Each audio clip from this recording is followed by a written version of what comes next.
Magandang umaga mga bata. Ako nga pala ang inyong guro na si Jerwin T. Zartiga. Ngayon, ang ating tatalakayin ay ang kulturang popular.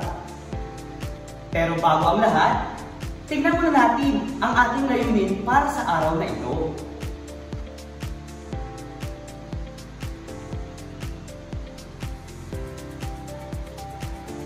Handa na ba kayong makinig? Handa na ba kayong matuto at magkaroon ng bagong kaalaman? Ano nga ba ang kultura? Ang kultura ay katumba sa salitang kalinangan, aktibidad ng mga sangkatauhan, kaparaanan ng mga tao sa buhay. At laging tatandaan, ang kultura ay isang dinamiko. Lahat ng kultura ay nagbabago.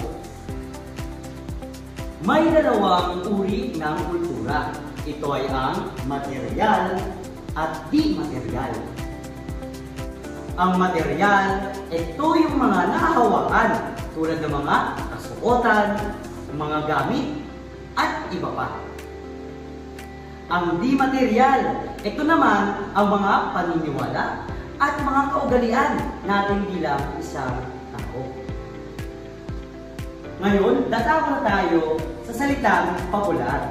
Tandaan, kung doon ay radyo, dyaryo, telebisyon at magasin lamang ang media para malaman kung ano ang uso, sikat at ang popular. Sa panahon ngayon, napakamoderno na ng teknolohiya at napakadali na para sa mga tao na makiuso at magpauso sa pamamagitan ng lahat ng uri ng media. Alam mo ba ang salitang popular?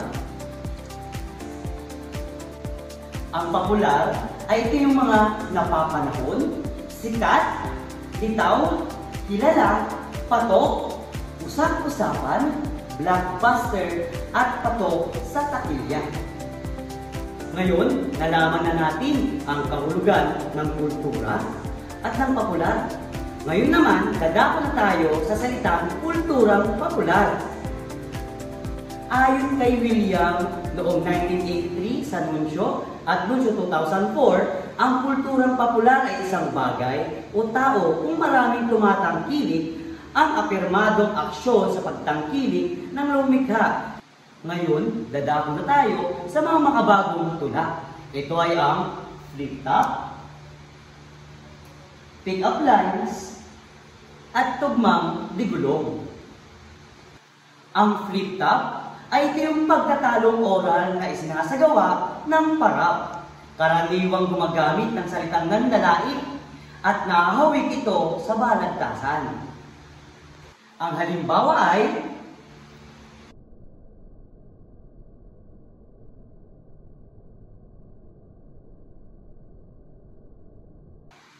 ang pick-up lines ay tuturing na makabagong bugtong.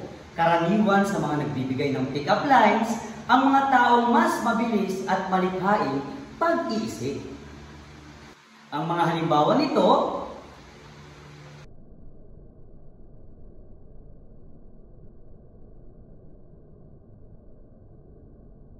ngayon, dadako tayo sa tugmang digulong. Ito ay bahagi ng proyekto ng National Book Development Board na may layuning itaas ang kamalayan sa literatura ng Pilipinas at madala ng panulaan sa bansa. Ang halimbawa nito ay